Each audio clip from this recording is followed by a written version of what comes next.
Khanna says he's looking at the Senate. His allies are talking about the White House. Representative Khanna said on Wednesday that he's weighing a Senate bid in California. But recent moves have sparked a new round of speculation among Democrats in several key states that the California congressman continues to have his eye on a higher office. Khanna has retained consultants who are veterans of New Hampshire's primary and Nevada's. He paid one Iowa firm as well, before the Democratic National Committee made plans to revoke the state's first in the nation status. He's also begun to more forcefully draw contrasts with potential political rivals, chief among them Transportation Secretary Pete Buttigieg. Those close to Khanna say he's keeping his options open ahead of a potential presidential run in 2028 or beyond. But others in his orbit are talking about an even more compressed timeline, running in 2024 if President Joe Biden decided not to. "I think he would be a great United States Senator," said Mark Longabaugh, a Democratic strategist whose firm did media consulting for Khanna last year. "But I also think, should Biden decide not to run, I think he's a very plausible candidate for President of the United States. So I think that those decisions are yet to be made." Khanna, for his part, denied in an interview that he would go for the White House should Biden ultimately forego a re-election bid, saying, "I'll rule that out definitively."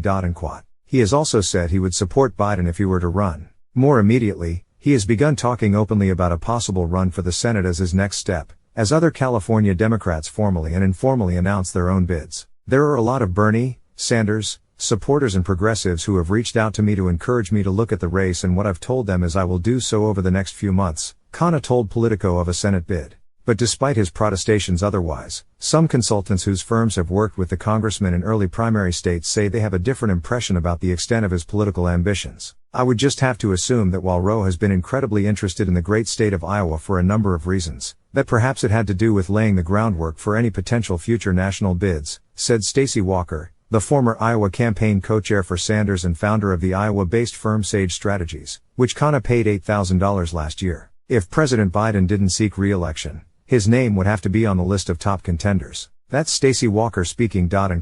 Just before and during the 2022 campaign cycle, Khanna showered money far afield from his district in Silicon Valley, and even his would-be Senate territory. He paid $22,000 last year to Sanders' former New Hampshire state director, Shannon Jackson, $25,000 to the Sanders-founded progressive group Our Revolution for digital advertising, and $8,000 each to political firms in Nevada and Iowa. Walker said the payment to the Iowa firm was for help setting up meetings with labor leaders in the state. Jackson, who is close to Sanders, said he has been working with Khanna to help him build relationships with Sanders activists nationally as well as in states such as New Hampshire. He said Khanna is not running in 2024, but, Arthur down the line, "I believe he is one of the progressives who can build on Bernie's work in the future." Khanna, meanwhile, said his payments to the Nevada firm were related to building support in the Latino community around the country around a new economic patriotism, particularly focused on the Southwest.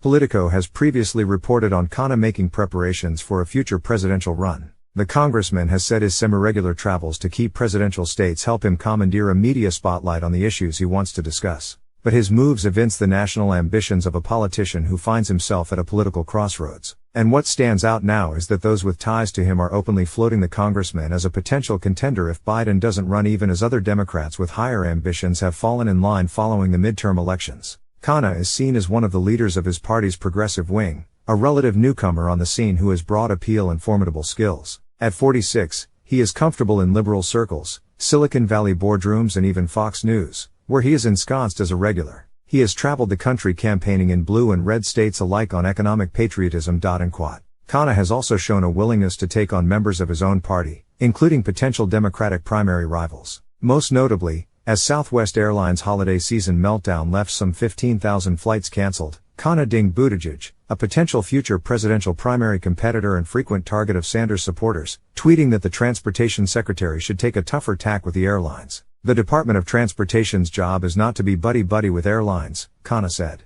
Dan Khanna, a Democratic operative and veteran of multiple Democratic presidential campaigns, said Khanna's criticism of Buttigieg represented a proxy war between two likely future leaders in the party. "Some folks say, well, this is about Iowa, and about Pete winning Iowa," Khanna said. "Maybe there's some of that. But I don't think it's score settling. I think it's more forward-looking. He's a rival, and we're trying to hurt a rival."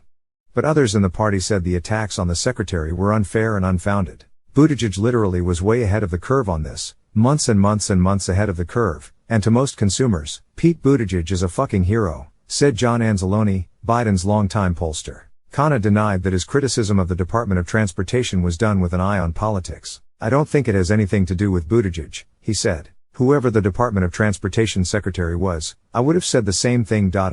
Still, Khanna, who is well connected among the activist left, likely knows tweaking Buttigieg carries with it a certain cachet. Asked about where all this is leading, a 2028 bid and a face-to-face primary debate with Buttigieg, perhaps, Khanna didn't close the door to a run at that time. "We need to have a message of new economic patriotism that brings a production renaissance in America," he said. "I believe that the message I'm articulating is the message that the Democratic Party should adopt post-President Biden's 8 years."